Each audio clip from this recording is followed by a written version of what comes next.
All right, we are here today. I'm so excited. We have an author that's with us from Australia, and we are going to get to hear about Tania's journey in creating a book and her Kickstarter campaign and kind of the backstory and how she got to where she is. So, I think my first question really is what inspired you to write the Nature Ninja Saves the Natural World book? Oh, excellent. Thanks for having me, April. I'm very, very excited, as you can tell about this book already. I've worked with educators and parents for, a long time, and kids, and played outside with kids for, for forever since I was a kid. And, my work is all about helping kids fall in love with nature. And when we do that through these regular and meaningful opportunities to connect with the natural world, then we're nurturing our future environmental stewards, and the people that are going to care for country and care for the land, as they grow. And that's really important. Not only do we know that in common sense, in the world of common sense, but we know that through research as well. There's so much research out there that shows that kids who love nature from an early age really have those conservation kind of ethics, I guess. And I've wanted to write a book for such a long time, and I had this little nature ninja kind of character, and it started actually like, a bit like that. It's not very nature ninja, and ended up like this, which I'll show you in a minute. But so there's an evolution of that. But yeah, I really wanted kids to know that they could make a difference for the planet, because a lot of the narrative at the moment is really that climate emergency and the oceans are a dumping ground, and the turtles are, are dying. And so when little kids, as you will know, like feel that and know that, and it's everywhere. That messaging is everywhere. They start to feel stressed about that, and their language, becomes sort of that kind of, really serious language. And I wanted kids to be able to voice their concerns in a way that was really positive, and actually know that they could make a difference, and know that there was other people in the world, everywhere, who are making a difference. Yeah. So that was, that's the kind of big overall theme for the book. Yeah, I love that. And I totally agree. In my work as a nature-based early childhood educator and, really in my work with supporting educators, it's really all about those, developing that love of our own backyards and to really see, you know, rather than thinking of like the climate crisis and the, climate anxiety, like really thinking about these ways that we can find these joyful experiences. And I'm really excited about this project, and I've been following you on social media for a while. But I'm wondering, who's the book perfect for? Is it for a certain age group? I mean, I kind of have it in mind, but I'm Yeah. just curious. Yeah. Well, I mean, I guess when you write a book, you sort of have to give an age group, rating and things like that. I think, essentially it'll be for, for 3 to 8 year olds. Mhm. But I had someone actually say, I want to buy it for my daughter who's just had a baby, Mhm. because over time they can read that. So, obviously the parents will be reading at that age, but, so 3 to 8. Mhm. But also, for educators and for grandparents and libraries and schools and all sorts of places, like community groups who support families. Mhm. Really, there's such a wide audience for the book, or people that are, I don't want to call them an audience, but like people who I think are really, really going to love the book. Absolutely. And I know my teacher groups, my educator groups, they love the idea of Nature Ninja and Stick and Boo Book the Owl, who are the other characters, because it shows like the characters are very, it's like a little kindergarten kid. Mhm. Nature Ninja is a kid ninja, and Boo Book is a wise owl, and Stick is just a very helpful, not just, but he's a very helpful friend. And together they're off to save the planet, and they're very relatable for kids. Mhm. And I think, that for young children particularly, like I want nature ninjas running around all over the place, because and I've seen it happen when I've read the book to kids, like the pre-book to kids. It's just awesome. That's great. Yeah, I can imagine, kids or classrooms full of kids reenacting the story and having their Mm, own, costume wear to kind of go with the book. mm. Yeah, and so I'm wondering with do you have specific personal experiences that really influenced you in creating this story? Um, yeah, I think, just I guess growing up in that we were, I was fortunate to have nature, immersed childhood as many of us are, but we're seeing less and less obviously now. But I was fortunate to have those experiences and those experiences with family and outdoors at school. Um, and so, my love of nature um from an early age has obviously influenced this from a long time. And I remember saying, well, I don't remember, my mum told me, I said to my grandpa when I was 6, I'm gonna write a book. And he said, yes, you are. I mean, I'm 50 now, so it's taken a little while, um, but I love to write. I love to share stories that are really relatable. I love children's books. Like Mhm. there's so I that's not even I know because I can see yours too. But um, I love the way that kids can get um just immersed in a story. Mhm. And story, we're human as humans, we're wired for that. And Mhm. so, those storytelling experiences, those yeah, just that human experience, I think is just so I don't know, sharing stories is just awesome, and a great kids book, Absolutely. like there's nothing like it. So Absolutely. um, Yeah, I am still working in the classroom part-time as a preschool teacher, so here it's, 3 to 5-year-olds, and, we have those stories that just really stick, and so I feel like mhm, your story is gonna be one that is, dog-eared and bent up and, a well-loved story that I feel like is really gonna stick. yeah, Um, I thank was you. excited to see some of the behind the scenes. I got to see some of your processes, and I don't know if you wanna share your screen and kinda show Yeah, I'd us, love to. I think, folks who are in especially in our nature inspired teacher group, we have a wide variety of educators, and I think many people have this dream of, creating whether they're writing a book, a children's book, or they're writing a book for other educators. But if you can kind of show us behind the scenes a little bit and tell us a little Yeah, bit about the writing process, I think that yeah, I would be will. really awesome. I'd love to. Now I think you can probably see that. Yeah, But I can see. when I talk to teachers and yeah, a lot like the educators, like I always ask them, but do you have a book in you? And lots of them put up their hand and they really want to do this. And I'm fortunate enough that I should be doing quite a bit of other work as well. But I'm so engrossed in this, and the process has been such a magical experience. Like from writing a story, which is in 650 words, which is what it ended up as, to tell a whole story that's engaging for kids, that flows, that makes sense, that kind of they want to keep turning the page. Like 650 words is not a lot. And I'm not known for my brevity in writing or talking, because I could talk about this all day as you could. Um, but I think having that experience was really great. And I did some writing courses, and I'm more than happy to talk to people about it if anyone wants to reach out and and ask about that.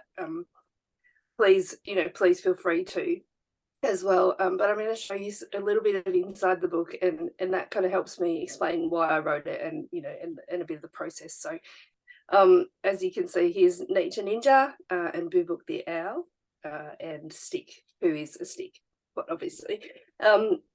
And this is the cover, and the whole process. Like every time my illustrator Yelena Sadi, who every time she sent me an illustration, I cried because they were Oh, just awesome. And we talked a lot about the look and feel of the book. And Yelena is she's from Croatia. She lives mhm, in Vancouver, Canada. But I would swear she lives in my backyard, mhm, because all of these plants and all of the creatures in there really look like a little Aussie backyard, and I wanted that to be very to really look like that and feel like that. Um, but even the bees, like we have blue banded bees where I live, and if you don't have blue banded bees where you live, then there's an invitation to look at the bees that you have in your area and where do they live, and how can you build habitat for those. And so it's whilst it's set in a little Aussie backyard, it's very important, I think, to know that you like the learnings from this and the teachings and the story can be applied really anywhere. So I was very excited about the cover. There was a few iterations of it, and I actually put it out to my community to vote on which one they wanted.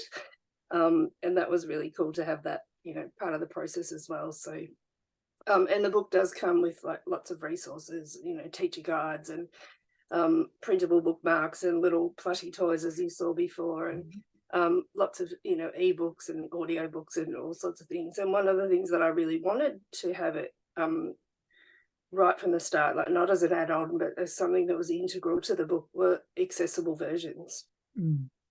Because I think that's really important to build in from the start, not, as I said, as an afterthought. So the book will come with audiobooks with descriptions of the pictures for children with vision impairment, and sign language, both Auslan, which is Australian Sign Language, and ASL, with a video book for that. So that's really exciting as well, and something I'm really I just think that even in a mainstream classroom, that is so important to see that diversity and that inclusion all wrapped up in something. So I'm pretty excited about that and pretty proud of it. But inside, obviously I'd written the story. I thought I had a great story. I think it's a pretty awesome story. About but the progression of that, and bringing that character to life with Elena the illustrator, was such a magical experience, because we start with this like storyboard of these kind of scribbles on paper that that are recognizable to me, but maybe not to you because I know the story. And then to translate that onto paper, and then to translate that into the digital realm. And I think she uses a program called Procreate or something like that. But just to see this progression from there to there to there, and then to see that come to life in colour. That's awesome. And the detail, and we worked, as I said, to make it really look like a little Aussie backyard, but then to give Elena her creative kind of freedom to run with that was so exciting.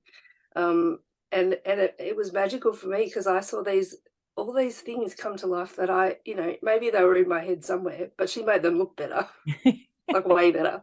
We had I've got this little grasshopper character who is on every page. Because Nature Ninja loves looking for grasshoppers, as lots of kids do, like bugs and things. So there's these little elements that make it really special. And I got this illustration, and I thought, I bet there's a 4-leaf clover, because I saw the clovers here, and sure enough, under Nature Ninja's shoulder, there's a 4-leaf clover on these.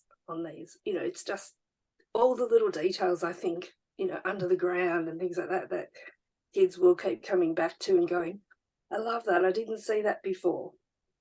And that's what I really wanted. And we've got, this picture here, which is like a Nature Ninja and Stick and Boo Book having a sit spot moment, which then can, be taken into the classroom or out of the classroom, and, to really have those learning experiences embedded, which is really cool. So I love that. I just want to show you just quickly just the progression of the illustration, because I know people love seeing this kind of garden come to life,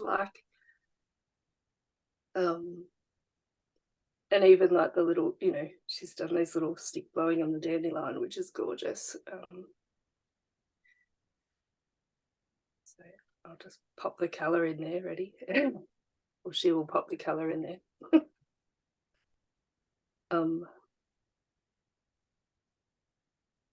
That's so cool. It is cool, isn't it? Yeah. Yeah. And to see that happening, is magic. And I think in the classroom, to have these resources sort of available for teachers, educators to show their kids, or when I'm doing virtual visits or in-person visits or whatever, to be able to show that progression for kids, is to show that they can do that too. So I know we're just sort of on a, I don't want to keep you too long because I value your time, but I could talk about this all day, obviously. But so Nature Ninja is a little kid ninja, worm loving, puddle jumping, tree hugging, and loves playing outside and looking for grasshoppers, and is really on a mission to save the planet with two friends. And when we work with friends like that and work with play and friends with like that, we make it's more fun, and it helps us, and it helps the planet too, because Nature Ninja has seen and heard all this stuff on the TV, and all this, as I said, all this media and people, adults, talking about this climate emergency. So very Nature Ninja is very keen to go and save the planet, and then realizes that they're not allowed out of the backyard on their own. So the whole story is about how do you protect the planet in your own patch. And so Boo Book up here is sort of the mentor figure who's saying, from tiny seeds grow mighty trees, and that means even small things can make a difference. And so it's kind of fun, but there's these beautiful messages through that are mentoring Nature Ninja along the way to say, I can do this, and there are others who are doing it too. And so then we kind of skip forward a little bit, where the things are starting to happen, and Nature Ninja is starting to see changes in the environment, which is awesome. And then this is the last page, which is kind of giving away the story, but I think it's important to show, because then we're sort of looking at out to the whole community now, and realizing that there are other people around who are doing things to care for the planet as well. So it sort of speaks to future books where Nature Ninja goes beyond the backyard.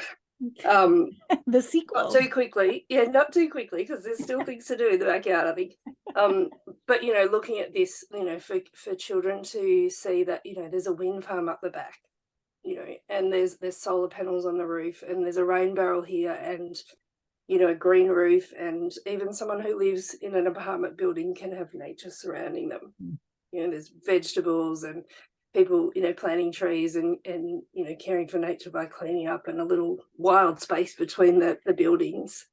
And so that that's the positive sort of that when we all make a difference in our own patch, then together we, as a collective, we make this huge world of difference. And so to help kids not feel alone in their want to save the world as well, which is cool. So and it's about to become a real book, so Yay.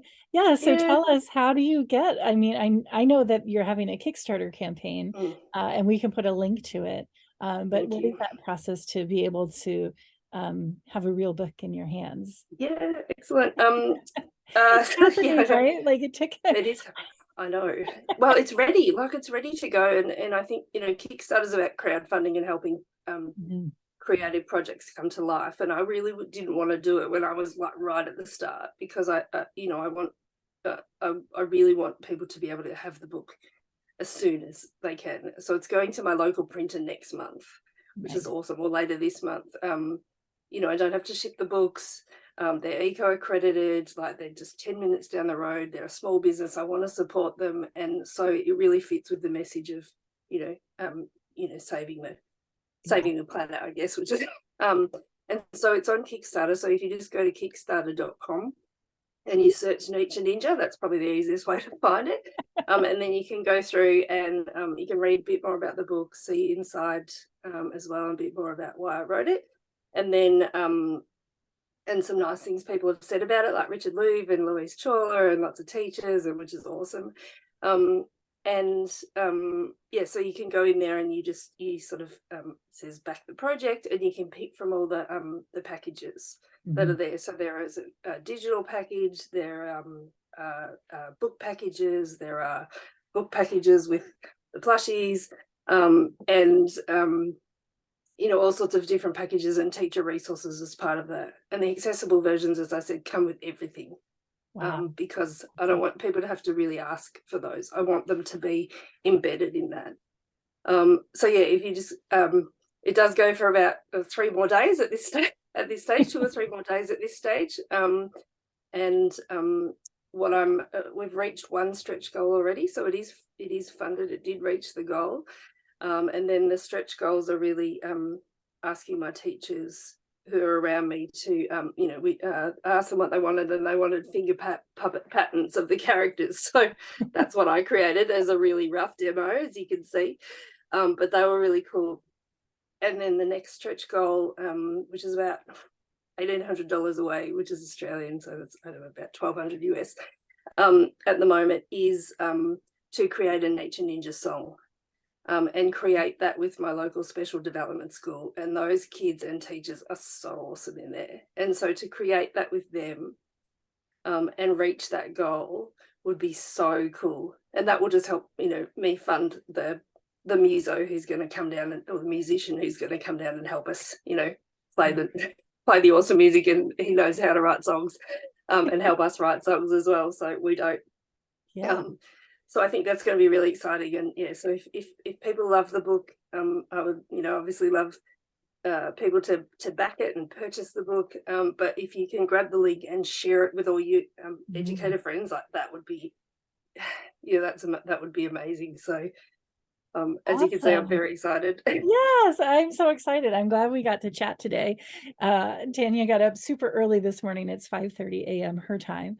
And we wanted to kind of keep this short. So we're going to wrap Mm, it up, but I'm super excited about it. I will share links to it. I'm going to definitely share it out in my email with my subscribers. But it's exciting because this is the kind of work that we want to see and we want to support. mm, And how wonderful to know that we have, you know, individuals around the world doing this good work and coming up with creative projects to just further that message of the nature ninja. That's so exciting. yeah, So thanks so much excellent. for being on. I think we're going to wrap it up here. You have any last word? Just yeah, my advice, I guess, if you want to call it advice, or my words of boo book wisdom, would be to, really to help kids, really know that their voices matter and they can make an impact, is start local, start where you are with what you've got, however you can, and really just make those local differences and changes in your own environment, and children will then, grow to love the natural world, and grow wanting to care for it as well. So that's it. Yeah, just start local. For sure. Absolutely. That's awesome. Thank you so much for being here and good luck with everything. We'll talk again sometime soon, I'm sure. All Yeah, thanks, right. April. See you Yeah. outside. All right. Bye. Bye-bye.